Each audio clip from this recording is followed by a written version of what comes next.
hand it over to our moderator, Brianna Sochi, and Brianna wanted me to launch a poll for the audience. So as you're getting settled in, please feel free to answer this poll for Brianna's sake. Brianna? Awesome. Thank you so much. Super excited to be here and moderate this panel with both Cole and Angela today. So my name is Brianna Sochi. I am the co-founder and COO at UberDoc. We are a digital health tech company that provides consumers priority access to a physician through a direct pay model. I'd love to pass it over to you two for intros. Cole, want to kick us off? Sure.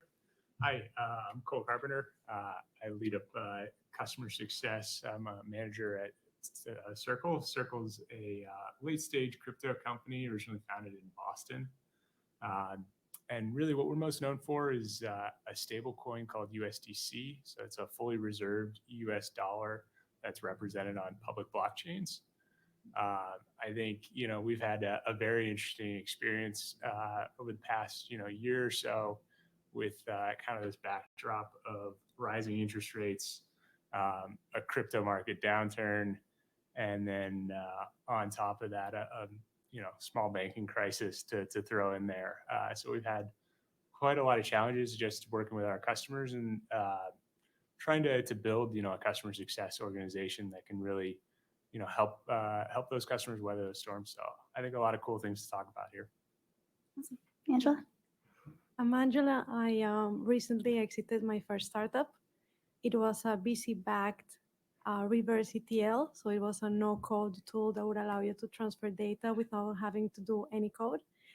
Before that, I was the chief of staff at Drift. And before that, I did my MBA here in Babson and Boston as well. So also had the opportunity to get very close to customers during my journey and see in different times how different strategies work. So happy to be here.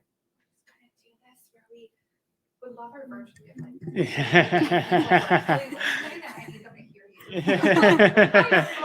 hear you. All righty, we'll speak up a little bit. Like, there's so many people online and they couldn't hear you. So if you want to do wrap up intro, that'd be great. Awesome. Want to do 5 seconds each? Yeah. All right, do another intro, Cole. You've got 5 seconds. Not really, but All right, take 15. Yeah, I work at Circle. Circle's a late-stage crypto startup, and just really excited to kind of talk to you about how we've built our customer success org. I'm Angela, and I just exited my first startup, which was a VC-backed reverse ETL tool that will allow you to move data from system to system without having to code. Before that, I was the chief of staff at Drift, and before that, I did my MBA here in Boston at Babson. Awesome. I appreciate everyone doing the poll. The good news is we are going to touch on all those topics today. So I'm excited about this group that we have. Both Cole and Angela will have the opportunity to discuss all the questions that we have, and then we will have some time at the end for questions. So I want to get right into it. So COVID forced a lot of companies to think differently to survive. Were there any adjustments, pivots, new products or features that you needed to implement into your customer success or experience to stay alive? Angela, you can kick us off. Awesome. So something that I felt was really interesting is that segmentation changed. So it was a big adjustment. So usually in customer success, we used to segment by size of company, right? So how do we serve our startups versus our SMBs versus our enterprise? Or you would go more granular and segment what are the customers that are going to churn perhaps versus the ones that are power users. But with COVID, what a good strategy was to decide to segment by companies that are actually going to do really well during COVID. Companies that had to do with working remotely like Zoom or Slack or even Peloton to work out at home were companies that were going to succeed. So why don't you segment that way and get closer to those customers that that are going to do well and grow with them, rather than perhaps focus on other customers that, even though you could help them, were not going to be able to do as great during these times. Sure, cool.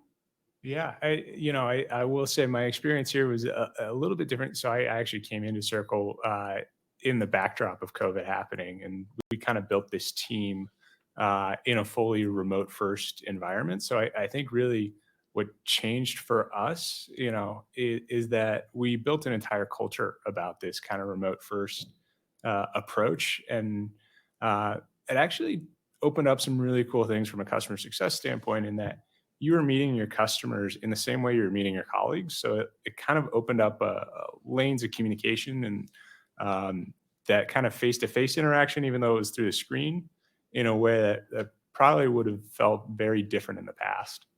Sure, that's actually a great point. You know, with COVID, we ended up going remote. With my experiences, in startups, we were always remote. My team, even pre-COVID, we were remote.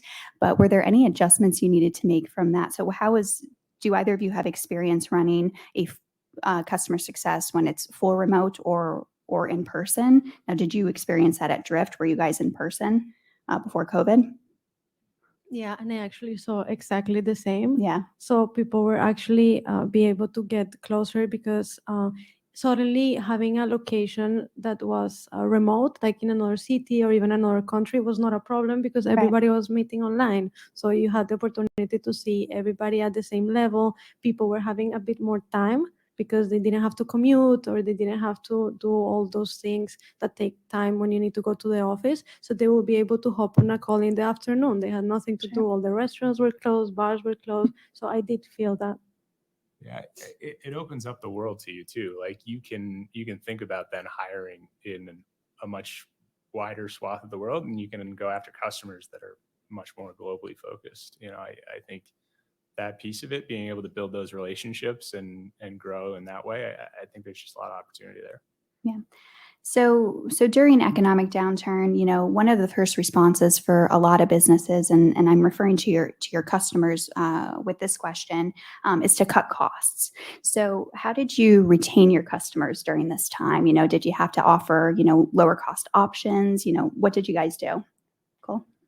Yeah, I mean, first and foremost, we had to, think about, what was the right go-to-market strategy in this backdrop? Because it wasn't like, it's been a very prolonged economic downturn, if I'm being honest. Like we're a year plus into this. And so, one thing you have to kind of think through is not to react kind of immediately to it. And so one thing, like we have pivoted the model a couple of times. We've changed from just trying to push subscriptions and things like that. And so we've tried to find ways to like work with the partners that want to work with us in a lot more creative ways. It's actually been pretty useful. And then for the customers that, we don't have the right product mix for, we've had to really work with them in kind of the most human way possible to kind of move them to, a time where they're using different products and services. Yeah, it forces you to do a much more personalized approach. That's for sure. Yeah, I actually at my company thought about lowering costs to be more competitive and actually be able to make sales and hit the sales goals.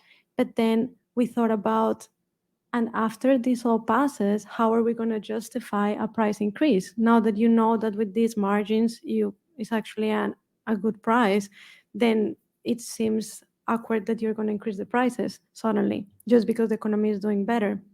So what we decided to do instead is what you say, a personalized approach, where we give flexibility in terms of pricing. So I got some teams that, for example, said, we have a budget right now, but they're going to cut our budget for next quarter. So we will tell them, okay, you can pay the whole subscription now for the year, and I'll give you a discount, the regular discount that we give when you pay long term. And our customers would say something like, I actually have basically no budget right now, and we're going to speak about budget during the next couple of months, and then I'm going to get it back. So we would say, okay, you can sign a long-term agreement with us where we'll be able to set up a long-term partnership, and then we can waive a couple of payments until you set up that budget, knowing that we're going to be in on the long term, or we can lower the price for a longer time commitment. And that way we'll lock customers in, because what you don't want is to lose any. Yeah, it's definitely no size fits all. That's for sure. And I think a great way to stand out during economic downturn is just being loyal to your consumers, right? And showing them, or your customers, and showing them that you're willing to work with them when budgets are tight. I think that's a great segue into how we can talk about how do we best position our organizations for renewal and expansion during economic downturn. You want to kick us off, Angela? Yeah, so I had the luck that my company, as well as Drift, were in a way in the automation sector, where we will be able to use technology to make companies more efficient. One with data, my company, and Drift with revenue acceleration. But basically, some of the North Stars for customers were to save costs. So we opened those conversations leaning on that, saying, okay, so the economy is not doing so great. So what you want is to cut costs, but we are not the cost that you want to cut, because we're actually helping you save a lot of money. So actually, we would think that a good thing for you would be to expand and save more with us. And that's sort of the way we started the conversation, showing value and showing really more those metrics of cost savings that other metrics of more maybe ambitious or ambiguous projects. Yeah, we really focused on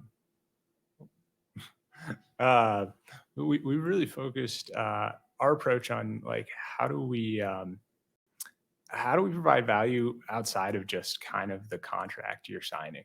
And starting with, hey, what are the problems I can solve that we didn't even start thinking we were going to solve for? It has actually kind of opened up those conversations about renewals in a much more like kind of smooth way for us. So like one thing, a lot of our customers, they lost banking access in the banking crisis. We did everything we could to go ahead and help them find new relationships, because like that was the most important thing to their business. And it's not like we were collecting any revenue off of that, but it meant that they were going to continue to have a further runway. They're going to be able to continue to operate. And so when it came to those renewal discussions, they were already looking to us as a partner. One thing we really tried very hard to do was get our customers to look at us as a partner and never just call us a vendor. If you can do that in a customer success setting, what you can achieve with that partner is really kind of limitless. So how can we best monitor our customers' needs during economic downturn, and furthermore, did you feel like in your organization, how much of it was you getting in front of it versus kind of responding after your customers were already having some struggles? I'm going to say that Cole is completely right in the partnership. So at my company, because we charged based on the amount of data that you would use, you would actually, at the beginning, before when the economy was great, you would partner with your customers for open-ended projects. So we were using technology to show customers as much data as we could, and customer success was focused in finding all the relationships and finding all the, let's say, more complex data models and very, very ambitious projects. And when you try to partner with them instead to save costs, we were looking more into changing the whole product roadmap into features that would help our customers save money and not pay for that much data. So we were using technology to reduce duplicates or to delete data that was maybe long-term but not useful.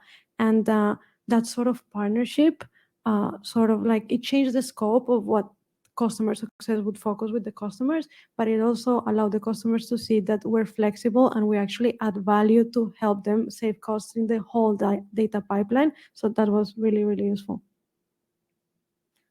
Yeah, and the question was really about like how do you stay in tune with customers? They're like going through like this hardship.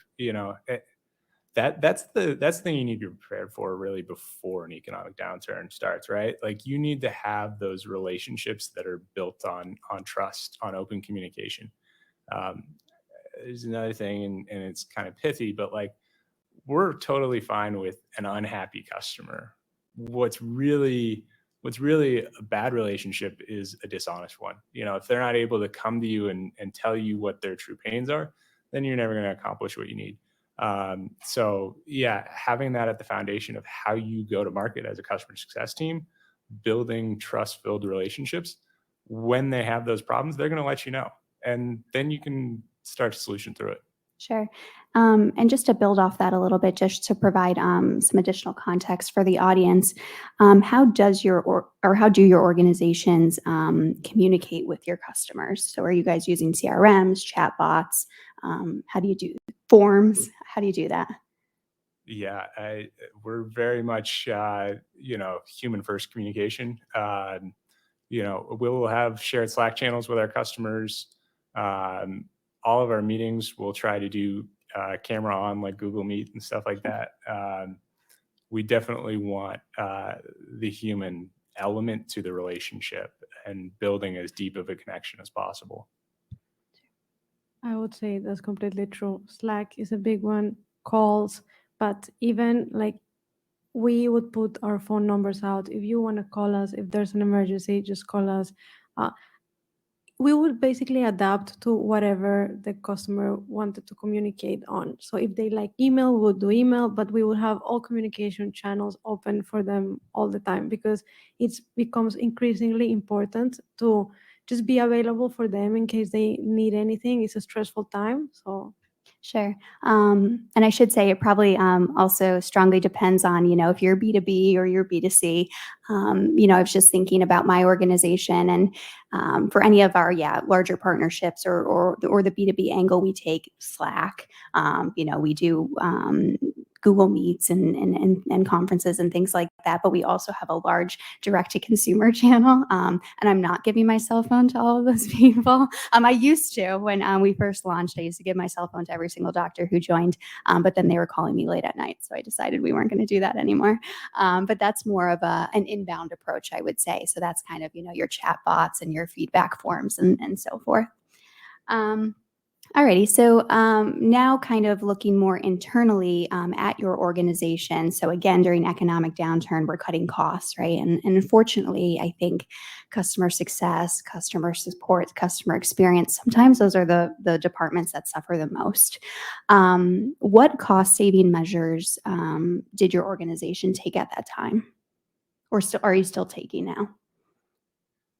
Yeah, I think for us, the biggest thing is we cut down on excess spend. We're doing fewer conferences, in-person things, and focusing much more on how can we, play within, smaller bounds. So from that standpoint, there's really just kind of a focus as we go forward of like making sure every dollar goes as far as it possibly can. And then, I've alluded to earlier, like we had to sunset some products in this process of kind of evaluating the landscape. I think, it's really important that you have to be agile no matter what and understand what works and what doesn't. And, as the customer success team, really, the one thing you have to make sure you're kind of always carrying your air horn around the building for is, making sure that you do that in a way that, respects the customer in the best way possible. And with the hope that, if that product doesn't exist anymore, there's still a relationship that you can have with that customer sometime in the future. At my company, we were already pretty lean, so we didn't have room for any sort of restructuring, I think. But I did see great practices that I would like to share. So one thing that I saw drift is that the roles that would become obsolete, like for example, an office manager. An office manager doesn't have a room in a company during COVID. So those roles would be transferred to perhaps an SDR or some sort of other role that would add value at the time. And I thought that was a really great culture and a really way of moving people around in a smart way. The second thing that I saw is in the engineering department at Drift, there was this team that called themselves the Cogs Hunters.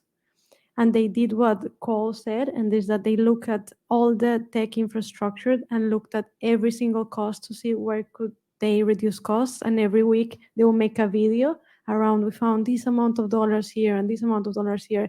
And their claim was, we're actually going to save jobs because we're going to save the company so much money that we are not going to need to fire anyone. And I thought that was brilliant.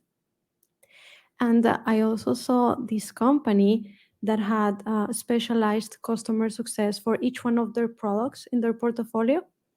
And what they did is that they streamlined their customer success, and they created one team for all, so they could use shared resources. Because what was happening is that a customer was churning, so that customer success person didn't have sort of like a lot of work, and other companies were growing and the other person had double the work. And so by having one team for everything, they were able to allocate resources wherever they were needed. And I also thought this was really smart. It forces you to be innovative, that's for sure. So, something we also see is that customer success, support, experience, those are sometimes outsourced roles in organizations. Have your businesses either pre or post COVID, is that something you guys considered or did?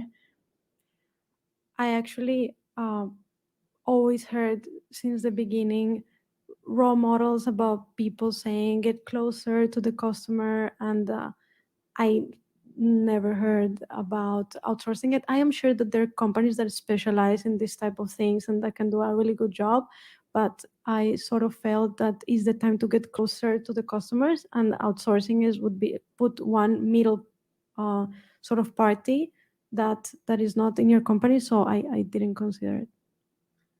Yeah, it's the same for us. It really, maybe there's a time in the future where it makes sense to take that on. But I think at this stage, we really do want to be as close to the customer as possible. Especially, earlier stages of a company when your products are changing in a lot of ways, like it's a lot of work to continue just to train your own people on how to talk to about this stuff. So, I think there's some hidden costs when you're thinking about outsourcing that don't necessarily factor in that initial equation. Sure. So we're seeing a huge wave of companies leveraging customer communities. Any best practices surrounding that? How to learn on or leverage that community during economic downturn? So I actually was sharing before how passionate I was about this topic, because I've seen it at every size of company working really, really well. So I want to share 3 examples, one for each size of company. The first one is at my own company. We had a no-code community with over 5,000 people, which we achieved by creating free courses on our no-code tool, but also other no-code tools. And that allowed us to do so many things. It allows us to be in front of the customer without being invasive and adding value to them without asking anything in return, which allows us to be in the conversation. They were speaking about us indirectly because they were in our community, and so they were learning about us in a very natural way. It allowed us to see what was important for them without even doing any payment for customer research, because you are sort of in the chat with them, so you know. And it was just really useful. At Drift, I remember there were a lot of webinars and podcasts and communities. And I remember, for instance, the podcasts were, of course, with the guests were our potential clients sometimes. So you start the conversation in such a meaningful way that it's almost already a partnership, because you join the call already speaking about products and how do you work things out and how is your strategy. And so you sort of like build a partnership with that potential client that is much stronger than any Zoom call that you can do. So I saw that working really well. And it's not a coincidence that HubSpot bought the Hustle, and they just have like their own media internally. And And I also saw it at Anheuser-Busch. So when I was there in Mountain View, actually there was a time when they brought their advertising in-house. And it was the first CPG company to do it. And it was so successful because it was not a one-way conversation, but a two-way conversation. So they could like dig into every comment and every ad that they were doing and get responses and speak to people in all the social media channels without depending on an agency. So I feel that these days, communities, people want to speak to others that are in the same seat and having the same challenges.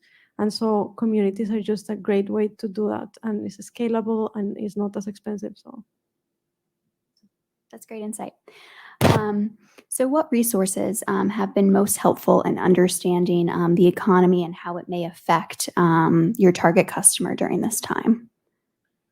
Yeah, I mean, it's interesting you say, but like for us, outside of the direct contact we have with our customers, it's really Twitter. It's part of this is probably just the nature of being at a crypto company. Crypto is very much a Twitter kind of centric industry, and so like all that information makes it out online, and it's in real time, and people are talking.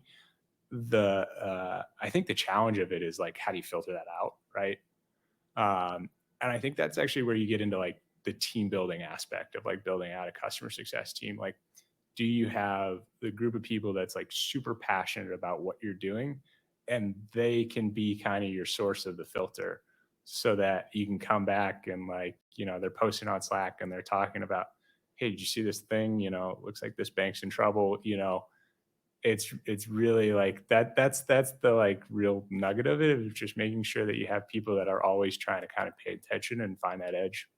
Sure. Actually, one of the best pieces of advice I ever got a couple of years ago when one of my flights was delayed and I needed to get refunded and I couldn't get in contact with Delta. One of my friends told me to go complain on Twitter, and she was like, "You'll get your answer." And I did. Twitter came through for me. So, Angela, I'd love to hear about what resources are most helpful for you. So I see it more or less like a funnel. So you start looking at the macroeconomics. So you look at all the reports and trading economics and Gartner, and they put a lot of effort into those detailed reports where you can see GDP and how the interest rates are doing and all that. And then for startups, for us, we have our own sources. So we look at PitchBook and our Crunchbase, and we see what companies are getting funded, what industries are they in, at what valuations are they dropping, are they increasing, and then I think you match that with your day to day, and you really, for instance, I remember when I was at Y Combinator, we would be in the group every week with the other founders, and all the founders would speak about the same things. Oh, actually, I'm getting less calls from investors, and the valuations are dropping. And you sort of connect the dots and start thinking about all the things that you read, and how do they connect to your environment. And then you start speaking to customers, and you see how do they connect to customers. So you sort of like need to look at it in different layers and try to match what is applicable for you and what you find true from all those sources. Great. So I have one last question on my end for the panelists, and then we're going to open it up to you guys for questions. But so how can our customer success and customer experience teams come out on top during this time? Cool. Yeah, it's kind of back to what I was talking about. It's building those deep partnerships, thinking beyond the contract, and much more about how are we going to work together for the long term. When you do that, yeah, then you can start to put the pieces together of what other opportunities lie out there. I'm gonna agree exactly to that and add on that in that partnership, what you're gonna want to look at is my value proposition still relevant, or should I speak more about the things that they're caring about right now, which might be saving costs, might not? Is the way I'm communicated with them enough, or do I need to double down and create a strong partnership, like Cole was saying? And is the pricing options that I'm giving them right, or do I need to be more flexible? So just take a look at your strategy and try to get as closer as possible to the customer. Awesome. I'd love to open it up to anyone in the audience with questions. I think we have a microphone going around. Microphone for that. Awesome. Yeah. So how are you doing? You got a question? Awesome. Speak into this. Of course. So a program that I've seen used for customer service much more recently in customer success was actually Discord, and I did not expect to see this in this area. What's your opinion on Discord and whether it can be used profitably for this or not? Yeah, so I'm very fortunate that we actually have a team at Circle that does manage a Discord channel for us. I am not as native to Discord, but I think it's very important if you have a developer-centric platform. That is really where you're going to reach developers, individual developers who are trying to build, API-based products. Having access to that community, I think it's really powerful there. I actually don't have either experience, but within the community, there is a very strong, especially in the data space, there is a very strong, build together environment where people want to share the best practices on how do they build. And that's, you see more companies making their APIs public and their SDKs public and everybody building together. So I do feel that is an important part of where technology is going. Any other questions to my in-person folks? Yeah. I have a question related to Y Combinator. So what they look into when you are applying for the first time and you have no revenue? So actually, they speak a lot about this. Even in the application, they say it's never too early to apply because their whole hypothesis is about betting on great founders. So they actually evaluate you and the way you think and the way you express your idea much more than how far along are you, or even if the idea is viable, because everybody in the startup world knows that from idea to execution, there's a big gap. And so you might have a great idea and then you'll do poorly, or you might have an idea that nobody believes on. Like the guys at Airbnb, nobody believed their idea was good. And then the execution is so good that it makes it. So they bet on you as a person and how you think more than your traction. Thank you. Thanks for answering. Hi there, I'm Zan from Oxford in England.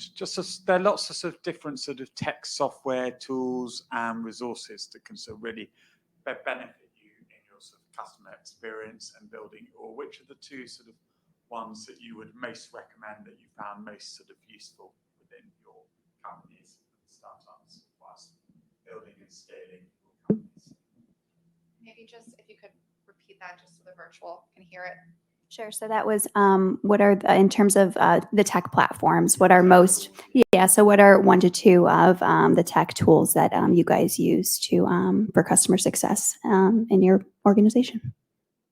Yeah, so we've stayed kind of within a CRM to keep the sales and customer success experience the same. So we use Salesforce really to kind of track that journey and build our processes around it.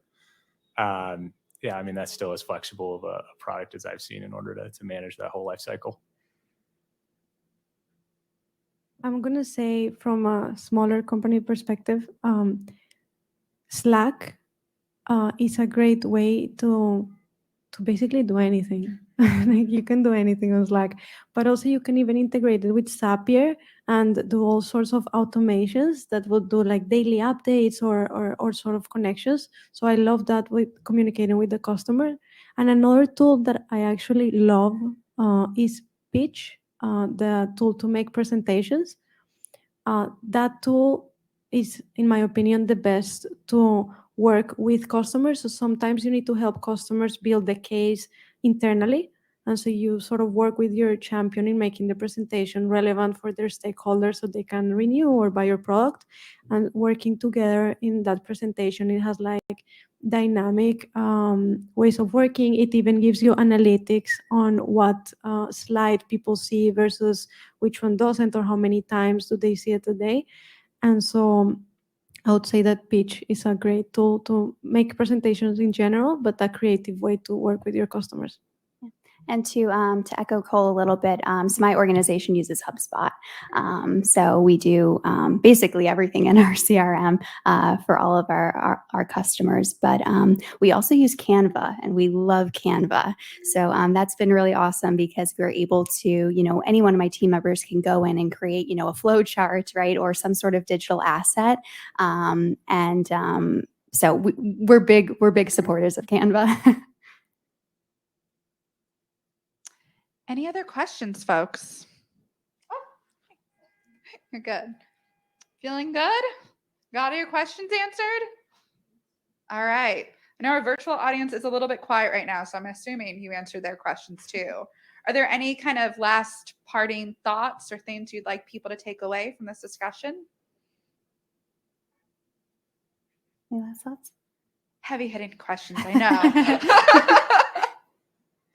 I don't know. I have fun with it. You're getting to work with people all day. Like that's, don't forget, like this is a chance to really kind of build relationships and, don't let the numbers stress you out while you're doing customer success. I would say what I said before about the community. We are not the only ones in whatever situation you're in whatever sector, in whatever role. If you're an individual contributor or a people manager, there's somebody that is in the same boat, and there's a lot of ways of communicating with people that are trying things to see what works and what doesn't. So don't be shy and just enter the community and try to find the answers there. Yeah, and I just want to add one last thing from a founder's perspective. Everybody on my team is a member of the customer support, success, and experience. It's our goal and mission that all of our customers have a wonderful experience with our organization. So I always tell my team that we're all part of the customer success team. Well, thank you so much. Can we please give our speakers a round of applause?